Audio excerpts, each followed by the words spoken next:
తెలంగాణలో రోజు రోజుకి ముదురుతోంది మార్వాడి గో బ్యాక్ వివాదం. మార్వాడీలకు వ్యతిరేకంగా పలు చోట్ల యాక్షన్ ప్లాన్ కూడా స్టార్ట్ అయిపోయింది. గో బ్యాక్ మార్వాడి నినాదాన్ని పెద్ద ఎత్తున వినిపిస్తున్నారు నల్గొండ వ్యాపారులు.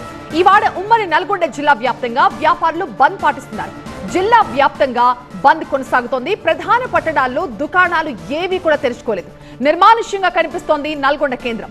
మార్వాడీల కారణంగా తమ వ్యాపారం సాగడం లేదని ఆరోపిస్తున్నారు. ఆవేదన వ్యక్తం చేస్తున్నారు స్థానిక వ్యాపారులు.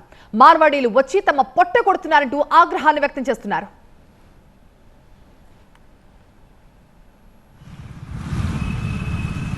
ఉమ్మడి నల్గొండ జిల్లా వ్యాప్తంగా కూడా వ్యాపారుల బంద్ కొనసాగుతోంది. మార్వాడీలకు వ్యతిరేకంగా ఇక్కడ ఓయూజేఏసీ బంద్ కి పిలుపునిచ్చింది. నల్గొండ, భువనగిరి, అలాగే చౌటుప్పల్, నార్కట్పల్లి అన్ని చోట్ల కూడా వ్యాపారులు స్వచ్ఛందంగా షాపులు మూసేసి తమ నిరసన తెలియజేస్తున్నారు. అన్ని వ్యాపారాల్లోకి కూడా మార్వాడీలు చొచ్చుకొచ్చి తమ పొట్ట కొడుతున్నారు, తమకి ఉపాధి లేకుండా చేస్తున్నారంటూ స్థానిక వర్తకులంతా కూడా ఈ బంద్ కి పిలుపునిచ్చారు. ఇవాళ ఉమ్మడి నల్గొండ వ్యాప్తంగా కూడా స్వచ్ఛందంగా బంద్ పాటిస్తున్నారు వ్యాపారులు.